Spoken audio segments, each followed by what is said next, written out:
ঈদকে সামনে রেখে নরসিংদী ও পাবনার বিভিন্ন কামারশালায় বেড়েছে কর্মব্যস্ততা। বছরের অন্যান্য সময় তুলনামূলক কম কাজ থাকলেও ঈদ মৌসুমে ক্রেতাদের চাহিদা মেটাতে দিন-রাত চলছে লোহা পেটানোর কাজ। তবে কয়লা, লোহা ও শ্রমিকের মজুরি বেড়ে যাওয়ায় উৎপাদন খরচ বাড়লেও লাভ কম বলে জানিয়েছেন কামার শিল্পীরা। প্রতিনিধিদের পাঠানো রিপোর্ট জানাচ্ছেন আবরার মাহি।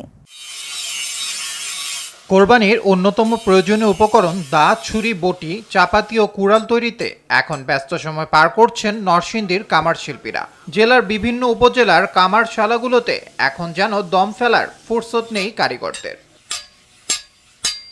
কামার শিল্পীরা জানান, বছরের অন্য সময় তেমন কাজ না থাকলেও এ সময় তারা সবচেয়ে বেশি ব্যস্ত থাকেন।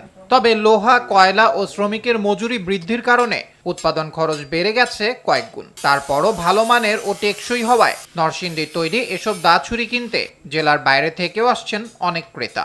ছুরি আনছি, বডি আনছি, কুবা আনছি ঈদের জন্য। আগের জিনিসগুলো নষ্ট হয়ে গেছে, এখন কুরবানি বডি, দাও, ছুরি বানাইতে এসেছি। রেডিমেডের জন্য আমাদের চাহিদাটা একটু কমে গেছে বাজারের দোকানের জন্য। জিনিসপত্রের দাম বেশি, আমগো দাম বাড়ায় বেতন লাগে। আমরা যে আংরা কিনতাম 40 টাকা 50 টাকা, আংরা কিনে লাগে 100 টাকা 80 টাকা তিন। দ্রব্যমূল্যের দাম যদি কমে তাহলে কাস্টমার আসলে কাস্টমাররা 700 আমরা দিতে পারি। অন্যদিকে পাবনার বেড়া উপজেলার বিভিন্ন এলাকায় এখনো টিকে আছে শত বছরের পুরনো কামার শিল্প।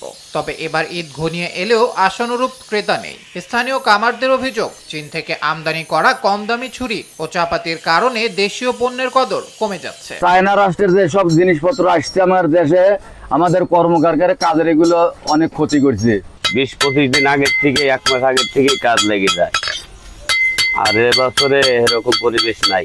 বছরের ভিতরে মনে করেন যে 2 সেট কাজ পাইছি, তবে কাজে মনে করেন আমাদের লাভ হবে না। দেশীয় পণ্যের প্রতি মানুষের আগ্রহ বাড়লে আবারও ফিরে আসবে এই শিল্পের সুদিন, এমনটাই প্রত্যাশা সংশ্লিষ্টদের। আবরার মাহি, RTV।